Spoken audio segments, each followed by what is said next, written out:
Good morning, morning! Another day, another blessing. So, ito na nga. Marami nagtatanong kung paano daw ito niluto. So, i-share ko na sa inyo para hindi naman kayo matakam at mapa sana all. So, ito na po. I-share ko na sa inyo kung paano ko po niluto itong lumpianada. So, let's start na po.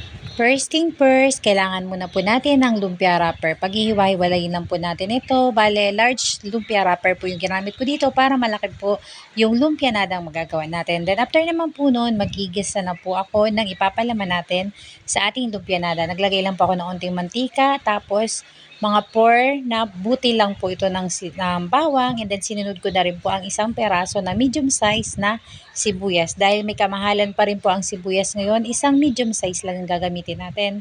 And then hinayaan ko lang po yung maluto at maging translucent po yung sibuyas. And after po nun, nilagay ko naman po ang giniling na manok. Pwede rin po dito yung giniling na baboy or giniling na baka. Pero mas prepare ko po yung giniling na manok dito dahil malali lang po siyang palambutin. Tapos pinakulo ko lang po ito at pinalabas ko po yung sariling tubig ng giniling na manok. Hindi po ako nag-add dito ng water dahil kusa pong lumalabas yung sariling tubig po ng manok. Hahayaan po muna natin itong ilang minuto hanggang po maging ganito ang itsura niya. Matuyaan na po siya ng tubig, and then lagyan na po natin ng soy sauce. Naglagay din po ako dyan ng oyster sauce at ng Knorr liquid seasoning, at naglagay din po ako dito ng paminta. At halu-haluin lang po natin ito para mag-incorporate po lahat ng ingredients na nilagay po natin. Pagkatapos po nun, naglagay po ako dyan ng sugar, pampabalance lang po ito ng lasa. Yung sugar na nilagay ko po pala ay nasa 1/2 tablespoon lamang, and then nilagay ko na po yung mga gulay. Naglagay po ako dyan ng isang perasong carrots, and then isang peraso din po na kamote. Masarap po ito pag may kamote kasi iba po yung tamis na binibigay ng kamote sa ating lumpianada. And then in-add ko na rin po yung isang small na repolyo na ginayat-gayat ko po.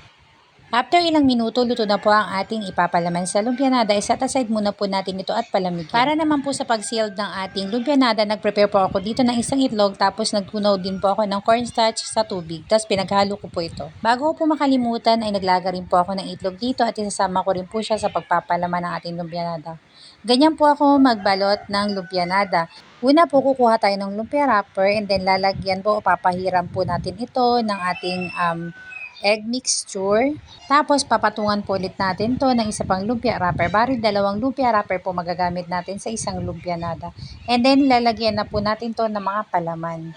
Tapos isisil po natin to gamit po ulit yung egg mixture na ginawa po natin kanina. And then repeat process lang po ito hanggang maubos na po natin lahat ng mga palaman at lumpia wrapper na pinrepare po natin. Hindi po ako mapapahiya sa inyo sa recipe na ito, at sigurado magugustuhan nyo rin po ito pag tinry nyo. Kaya sana po, subukan nyo rin pong lutuin itong recipe na ito. At pwede rin po itong gawing negosyo. 'Di ba? May idea na po kayo. Tapos ayan po, magpapainit lang po ako ng mantika sa isang kawali. And then ipiprito ko na po ito. Okay lang naman po kahit hindi deep fry, since mahal naman po yung mantika.